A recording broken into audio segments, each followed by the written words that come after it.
పెంచిన విద్యుత్ ఛార్జీలను తగ్గించాలని అలాగే పెంచిన పెట్రోల్ డీజిల్ ధరలు తగ్గించాలని కోరుతూ ఈరోజు టీపీసీసీ ఆధ్వర్యంలో విద్యుత్ సౌదా మరియు సివిల్ సప్లై ముందు ధర్నా కార్యక్రమం చేపట్టారు. అయితే ఈ ధర్నా కార్యక్రమానికి ముందే నిన్నటి నుంచే కాంగ్రెస్ నాయకులను ఎక్కడికక్కడ అరెస్ట్ చేస్తున్నారు. ఇదే అంశంపై మనతో మాట్లాడడానికి కాంగ్రెస్ సీనియర్ నాయకులు టీపీసీ సెక్రటరీ వినోద్ రెడ్డి గారు ఉన్నారు. వారితో మాట్లాడి మిగతా విషయాలు తెలుసుకునే ప్రయత్నం. సార్ వినోద్ రెడ్డి గారు చెప్పండి, ఉదయం నుంచి చూస్తున్నట్లయితే కాంగ్రెస్ నాయకులను ఎక్కడికక్కడ అరెస్ట్ చేస్తున్నారు, దీనిపైన మీ స్పందన? ఇది చాలా దురదృష్టకరం, అప్రజాస్వామికం. మీరు చూస్తే నిన్న టీఆర్ఎస్ పార్టీ వాళ్ళు నేషనల్ హైవేస్ అన్ని కూడా దిగ్బంధం చేసిండ్రు.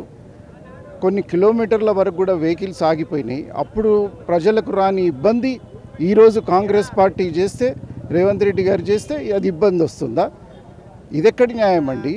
పోలీసులు అర్థం చేసుకోవాలి దయచేసి. మేము చేసేదాన్ని దేని గురించి? సామాన్య ప్రజలకు విద్యుత్ ఛార్జీలు భరించలేని పరిస్థితుల్లో ఈ రాష్ట్ర ప్రజలు ఉన్న కాలంలో వాళ్ళకు కోసం అని చేస్తుంటే, దానికి బదులుగా మమ్మల్ని తీసుకెళ్ళి అక్కడి వరకు తీసుకెళ్ళి మమ్మల్ని చేయాల్సిన శాంతియుతంగా చేస్తున్నటువంటి ఈ ధర్నాన్ని తీసుకెళ్లాల్సిన పరిస్థితి ఉన్నప్పటికీ పోలీసులను పెట్టి నిర్బంధించి ఇట్లా చేయడం అనేది ఇంతవరకు న్యాయం? ఇది అంటే తెలంగాణ హైదరాబాద్ సిటీ పోలీస్ వేరు, జిల్లాల పోలీస్ వేరా? తెలంగాణ పోలీస్ అంతా ఒకటే కదా. తెలంగాణ పోలీసులు మరి అక్కడ నిన్న మొత్తం తెలంగాణ రాష్ట్రం అంతా దిగ్బంధం చేసినప్పుడు లేనిది ఇప్పుడు ఈరోజు ఇక్కడ దిగ్బంధం చేస్తే ప్రజలకు అసౌకర్యం కలుగుతుందా? ప్రజల కోసం చేస్తున్నాం కదా ఈ విద్యుత్ ఛార్జీల ఉద్యమం అనేది. 2001 జ్ఞాపకం ఉందా?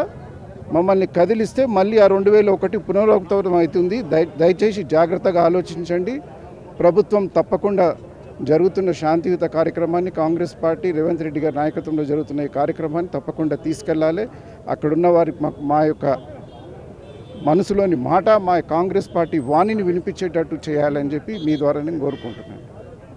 అదేవిధంగా ఏదైతే వరి కొనుగోలు విషయంలో కేంద్ర రాష్ట్ర ప్రభుత్వాలు ఆడుతున్న నాటకంలో కూడా ఇటు రైతులు ఆందోళన ఉన్నారు. ఇదే అంశంపై మనతో మాట్లాడడానికి మాజీ ఎంపీ రాజయ్య గారు ఉన్నారు. రాజయ్య గారు చెప్పండి, వరి ధాన్యం కొనుగోలుపై ఇటు కేంద్రంలో కానీ రాష్ట్రంలో కానీ అవలంబించిన తీరుపై రైతుల్లో ఒక కన్ఫ్యూజన్